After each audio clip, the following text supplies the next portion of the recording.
국회 입법데이트의 이익선입니다. 오늘 서로 다른 두 가지 법안을 살펴볼 텐데요. 청년발전기본법안, 재정법안입니다. 준비했고요. 이어서 지뢰피해자 지원에 관한 특별법 개정안을 알아보겠습니다. 두 법안을 대표 발의하셨습니다. 새정치민주연합 김광진 의원 모셨습니다. 의원님 어서 오십시오. 네, 안녕하세요. 예, 김광진입니다. 반갑습니다. 네. 네.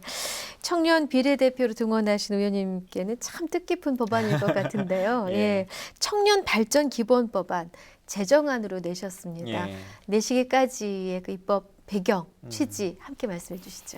사실은 청년과 관련해서 기본법이란 게 현재 존재하지 않습니다. 지금 네네. 이 시간까지도. 예. 우리가 청소년 기본법이나 뭐 이런 것들은 있습니다만 네. 청년이라고 하는 대상자를 중심으로 놓고 있는 법이 존재하지 않죠. 네. 그래서 사실은 지금 청년의 기준을 몇 살부터 몇 살까지로 할 것이냐라고 하는 것도 법률마다 다들 상이하게 네. 있습니다. 네. 그래서 전체적으로 청년이라고 하는 것을 법률로 어떻게 규정할 것이고 이후에 그걸 국가가 제도적으로 어떻게 보완할 것인지 지원할 것인지 여러 가지 것들을 이제 종합적으로 담는 재정법인데요. 네. 사실 그동안 몇몇 의원분들께서 관련한 법률을 내셨습니다. 저도 네. 공동 발의를 했었고. 네. 근데 추가적으로 최근 들어서 청년 수당이라고 하는 문제들 이런 것들이 이제 첨가되면서 제 이름으로도 하나 재정안을 내는 것이 좋겠다 이렇게 네. 판단을 해서 발의하게 됐습니다. 그러셨군요. 그동안 청년을 위한 다양한 정책들이 이제 입안이 됐습니다. 예. 고민들 많이 하셨죠, 사실은. 예, 그렇죠. 근데도 아직 이 땅의 젊은이들의 표정은 밝아 보이진 않습니다. 예.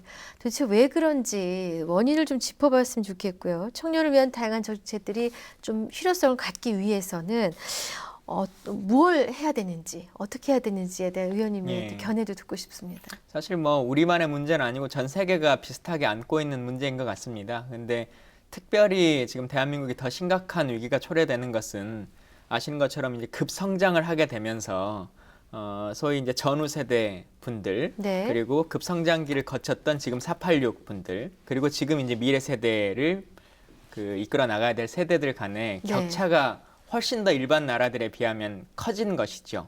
그리고 그것에는 경제적인 부담에 있어서도 예를 들면 연금의 문제라든가 기타 소득 보장에 대한 문제라든가 아니면 정규직과 비정규직 간의 문제라든가 이런 것들이 세대 간의 갈등으로 유발할 수밖에 없는 많은 문제들이 있습니다. 네. 그러니까 지금은 인구 감소라고 하는 것도 더 심각한 문제가 초래되기 때문에 예전에는 청년들 뭐 5명이서 노인 1명을 연금이나 이런 것으로 부양하면 되는 것이지만 네. 이제는 2명이나 1명 정도가 1명의 어른이나 2명의 그렇죠. 노인을 부양해야 되는 상황이 되지 않습니까? 예. 이게 점차적으로 점진적으로 발전해 오는 나라였으면 제도가 같이 바뀌면서 국가가 이걸 해결했을 텐데 지금은 급성장기를 거치다 보니까 제도적 보완은 아직 이루어지지 않고 경제적인 문제는 발생하게 되는 것이죠. 그래서 이런 문제 때문에 여러 가지 그 방향성에서 그리고 공간에서 충돌이 일어나는 것 같습니다. 그렇군요.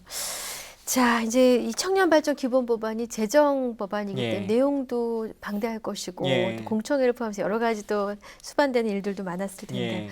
핵심 내용은 무엇입니까? 일단 기본적으로는 청년은 사회적 약자인가 아닌가라고 하는 고민이 필요하겠죠. 네. 많은 분들이 우리 베스트셀러 중에 아프니까 청춘이다라고 하는 책이 있지 않습니까? 네. 근데 흔히들 말하는 것처럼 아프면 환자지 청춘이 아니다 이런 말들이 있습니다. 네. 그리고 청년은 도전해보고 또 깨지는 것이 청년다움이다 이렇게 네. 얘기하지만 네. 요즘은 한 번 실패하면 경제적으로나 사회적으로 재기라고 하는 것이 불가능에 가깝지 않습니까? 네. 그래서 예전처럼 막 도전해보고 하는 것만이 능사는 아니다라고 하는 생각들을 갖습니다. 네. 그래서 청년이 경제적으로 그리고 사회적으로 정책적으로 뭔가를 시작할 때 혹은 유지해 나가는 과정에서 국가는 이것을 어떻게 지원할 것이냐, 그리고 지자체는 어떻게 할 것이냐, 그리고 공동체를 이끌어 나가는 사람으로서는 어떻게 할 것이냐에 대한 문제들이 있고요. 네. 또 사실은 큰 틀에서 보면 청년 그 자체에 대한 문제뿐만 아니라 청년 안에서도 여러 가지 문제가 있죠. 예를 들면 수도권에서의 청년들의 삶과 네. 지방에서 사는 청년들의 삶이 또 다를 수 다르죠. 있는 예. 것이고 그래서 각자의 여러 가지 청년의 모습들을 좀 그 국가가 지원할 수 있는 법안을 담겠다라고 하는 것이고요. 또 대표적으로는 지금 뭐 이재명 시장을 비롯해서 청년 수당, 뭐 청년 배당 이런 문제들이 나오지 않습니까?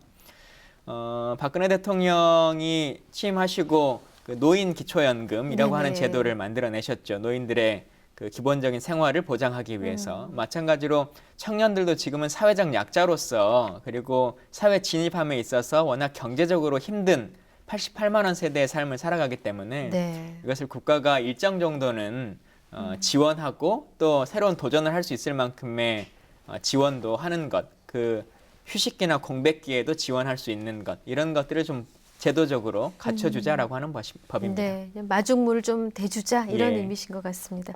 청년 발전 기본 법안이 실효성을 가지려면 어떤 조건들이 갖춰줘야 됩니까? 현재는 이제 재정법이기 때문에 네.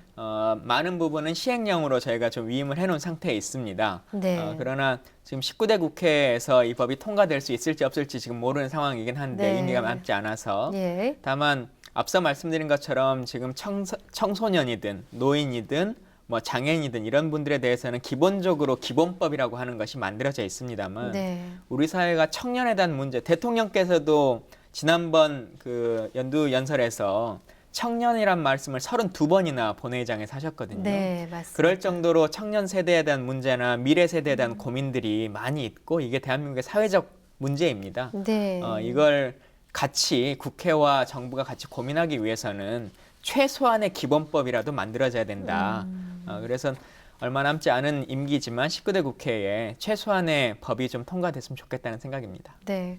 앞서 청년 발전 기본법안 핵심 내용 질문 드렸을 때 청년은 사회적 약자인가라는 물음에서 시작한다고 예. 말씀을 주셨는데 예. 그러면 의원님께서는 청년은 우리나라에서 예. 사회적 약자라고 보시는 겁니까? 현재는 그렇다고 봅니다. 현재는, 예. 네. 그리고 예전에는 그 큰 기득권이라고 하는 것, 뭐 세대 간의 갈등 이런 것들이 크지 않았기 때문에 사실 대학생들이 사회적인 문제를 모두 해결해 오는 중심축이었고 또 경제적인 성장의 동력이고 그랬습니다. 네. 그런데 지금은 이미 40, 50대의 분들이 이루어놓은 업적과 기반을 바탕으로 하는 것이기 때문에 네. 예전에 우리가 70년대, 80년대 성장하던 시기와는 확연한 차이가 있는 것이죠. 그렇군요. 네. 자, 이번 청년 발전 기본 법안의 입법 의의와 함께 국회 통과 전망도 한번 해봤으면 합니다. 예. 사실 19대 국회는 청년이라고 하는 이름을 가지고 많은 일들이 벌어졌습니다. 네. 아시는 것처럼 저도 청년 비례대표라고 하는 이름으로 국회가 생기곤 처음으로 진입하게 됐고요. 그렇죠. 예. 그리고 국회의원의 의원연구단체라고 하는 것이 있지 않습니까? 예. 그중에 청년 플랜 2.0이라고 하는 연구단체가 만들어지고는 지금까지 처음으로 청년의 이름이 들어간 연구단체가 여야가 같이 하고 있습니다. 그렇군요. 예, 그리고 여야의 젊은 의원들이 함께 여는 미래라고 하는 그 단체를 통해서 여야의 정파를 떠나서 네. 청년 세대를 위한 법안을 공동 발의하고 양당 대표나 원내대표 그리고 국회의장에게 제안을 하기도 하는 이런 모임들을 꾸준히 해왔었죠. 네, 그렇군요. 좀 좋은 결과가 있었으면 합니다. 예. 네.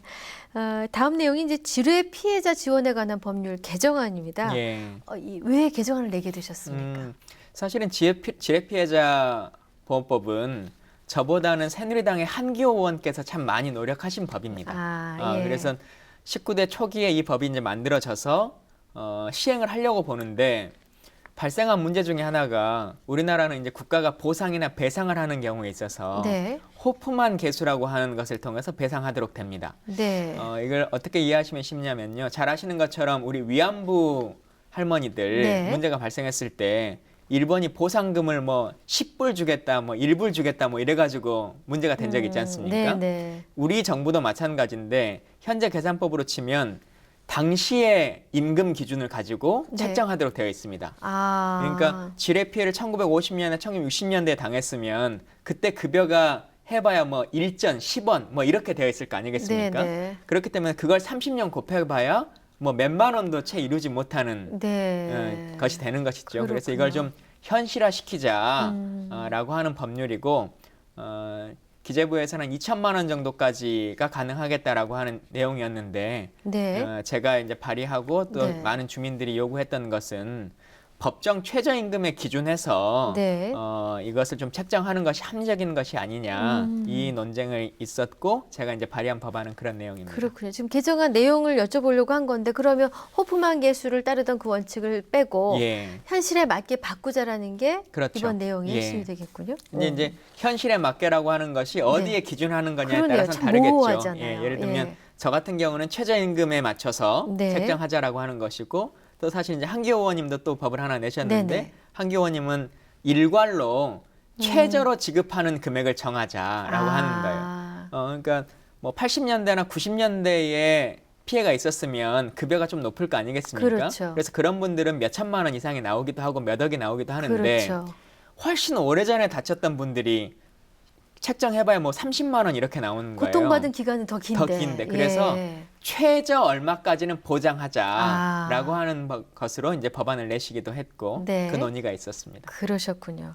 근데 이번 개정안에 대해서 그 위로금의 구체적인 조정 기준을 뭐 시행령 등에서 위임에 구체화하지 않고요. 예. 법률에 직접 최저 금액을 명시하는 게 배상이나 보상에 어떤 문제를 줄 수 있다라는 걱정이 있는 것 같습니다. 예. 여기에 대해서 기재부에서 반대 의견을 냈는데요. 의원님은 어떤 입장이십니까? 이게 국방위 법안 심의 때 논의가 됐고 이미 네. 통과가 됐습니다. 네. 그래서 기재부도 와서 얘기를 했었습니다만 말씀하신 그 법리적인 문제를 가지고 논쟁은 없었고요. 아하. 다만 최저 금액을 2천만 원 정도로 할 것이냐 아니면 2천만 원보다 좀 더 높여서 한 네. 5천만 원 정도까지 최저 금액을 할 것이냐 이 금액에 대한 논쟁은 좀 있었습니다만 네네. 법률적인 문제나 제도의 문제는 없습니다. 그렇군요. 네. 지뢰 피해자 지원에 관한 특별법 개정안이 왜 이게 통과돼야 합니까? 다시 한번 강조해 주십시오.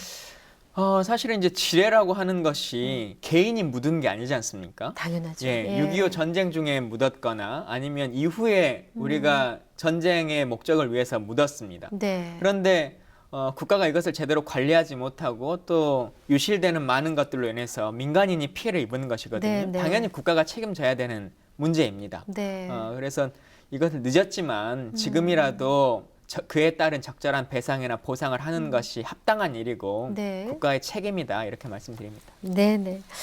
자, 오늘 준비된 내용 이제 여기서 마무리하도록 하고 예. 또 다른 좀 말씀을 여쭤보겠습니다. 예. 19대 국회 임기 동안에 아주 기억할 만한 현안, 또 보람이 있었던 입법 활동이 있으시다면 어떤 것이었는지 말씀해 네. 주시죠.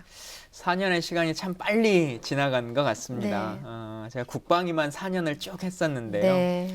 군인들의 처우에 대한 문제들, 제가 어쨌든 육군 병장으로 전역했던 사람으로서 네. 일반 병들에 대한 고민 이런 것들을 많이 했었고 또 가장 크게는 제가 가장 그 법률 중에서 마음에 그 깊게 박혀 있는 것은 군 인사법 중에서 대한민국은 자살자에 대해서 순직 처리를 해주지 않는데 네. 이것을 법으로 바꿔서 이제는 군복을 입고 자살한 경우에도 국립묘지 안장해서 국민의 의무를 다하다가 사망한 경우에는 이제 네. 국가가 그 국가의 의무를 다할 수 있는 그런 법을 만들었다는 것이 가장 크게 기억될 것 같습니다. 그러시군요.